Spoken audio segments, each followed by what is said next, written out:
리뷰어입니다. 이 드라마를 보면 결혼과 이혼에 대해 더 깊이 고민하게 됩니다. 장나라와 남지주연의 이혼법정 워맨스 드라마 굿파트너의 마지막 회는 충격적이었습니다. 회사에서 쫓겨나고 지상에서도 쫓겨날 것 같던 사라가 두 줄의 임신 테스트기를 들고 환하게 웃고 있는 모습이 그려졌습니다. 이 장면에서 느낀 섬뜩함은 그녀의 환한 웃음 속에서 느껴지는 이질감 때문이었습니다. 저 역시 아이를 키우고 있으며 임신 테스트기에 두 줄을 본 경험이 있습니다. 특히 유일한 아들을 40이 다 되어 낳았기에 그 기쁨은 절대 잊을 수 없습니다. 그러나 드라마 속에서 사라가 임신 테스트기를 보며 짓는 웃음은 절대 새 생명을 환영하는 웃음이 아니었습니다. 그 웃음은 오히려 아이를 무언가에 이용하려는 속셈이 담겨 있는 듯한 냉정함이 느껴졌습니다. 이 순간 사라는 사람이 아니라는 생각이 들었습니다. 자신의 아이가 찾아온 순간에도 그 아이를 어떻게 이용할지를 먼저 생각하는 인간이라는 걸 느꼈습니다. 물론 어느 정도 기쁜 마음도 있겠지만 사라는 이제 자신도 임신을 했으니 영순이가 될 수 있지 않을까 하는 기대감에 들떠있는 모습이었습니다. 그리고 이런 사라의 속내는 예고편에 고스란히 드러났습니다. 지상과 아이를 키우며 살기 위해 지간을 갈라 헤어지려고 계획을 세우는 모습. 주말이면 지상이 마련한 집에 제이가 오게 되니 미리 제이의 책상에 초음파 사진을 넣어둔 장면이 그것입니다. 그리고 제이는 결국 그 초음파 사진을 보고 말았습니다. 진짜 예고편을 보면서 저는 얼굴이 뻘개지고 입에서는 열이 나면서 욕이 절로 나왔습니다. 이게 얼마나 저열하고 추잡한 짓입니까? 차라리 사라가 제이에게 직접 초음파 사진을 보여줬다면 나았을 겁니다. 적어도 똑똑한 제이가 사라에게 뭐라고 따질 기회라도 있었을 테니까요. 그런데 이렇게 책상 서랍 속에 몰래 넣어두면 제이는 그 사진을 보고 누구에게 따질 수도 물을 수도 없습니다. 그저 그 초음파 사진을 보며 혼자 충격을 받아야 합니다. 그리고 그 사진이 나온 방은 아빠가 꾸며놓은 자기 방이라는 사실이 더욱 충격적입니다. 똑똑하지만 아직 아이인 제이가 어떻게 생각할까요? 오예, 동생 생겼다며 좋아하지는 않을 것입니다. 오히려 아빠가 자신을 위해 만들어주던 방의 의미에 대해 혼란스러워할 것입니다. 그리고 그 결과 사라는 결국 자신의 뜻대로 될 겁니다. 제이가 아빠에게서 정이 뚝 떨어지거나 함께 살고 싶은 마음이 전혀 생기지 않을 테니까요. 하지만 과연 사라는 그렇게 원하던 대로 지상과 새 가정을 쉽게 이룰 수 있을까요? 저는 그렇게 생각하지 않습니다. 다들 아시다시피 지금까지 최사라가 설레발을 쳐서 제대로 된 일이 없었습니다. 이번에도 역시 차은경이 법적으로 사라를 호되게 당할 것이 분명합니다. 차경이 그토록 제이를 건드리지 말라고 신신당부했는데 상간녀의 정체도 비밀인 마당에 초음파 사진을 보여줬으니 이만하면 법이 아니라 킬러를 고용해도 무죄일 겁니다. 과연 차경은 최사라의 악행에 어떤 처벌을 내릴까요? 이미 차경은 사라에게 상간녀 소송을 걸어놓은 상태고 그것을 이용해 위자료를 빡빡하게 받아낼 것입니다. 하지만 왠지 그런 벌은 아닐 것 같습니다. 이미 극초반에 차경은 사라에게 상간녀 소송을 걸었고 당시 청구 금액은 3천만 원이었습니다.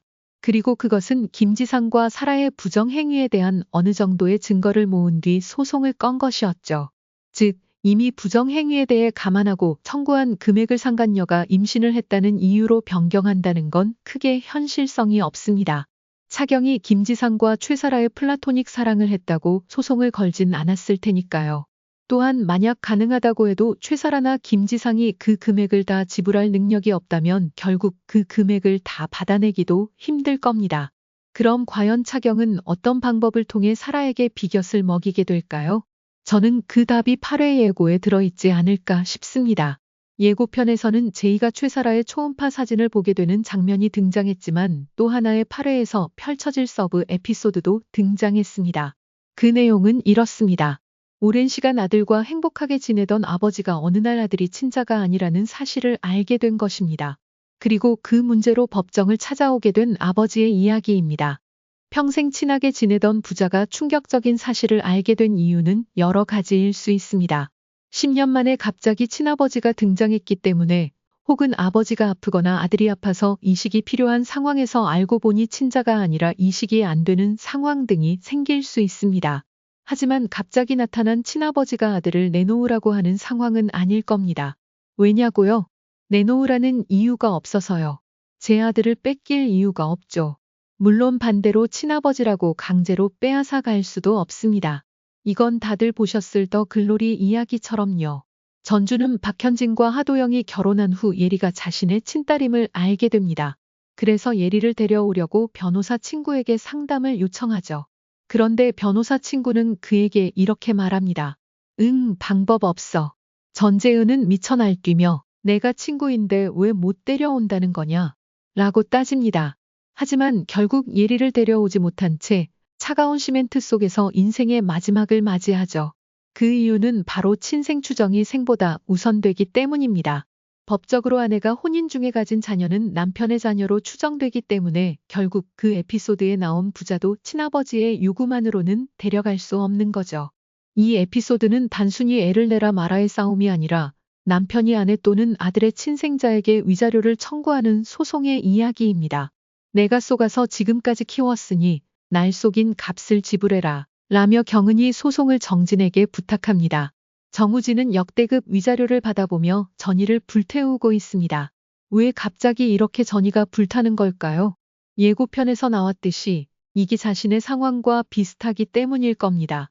친자식도 나 몰라라 하는 사람도 있는데 남의 자식을 내 자식처럼 키운 분이 바로 오대규 대표일 겁니다.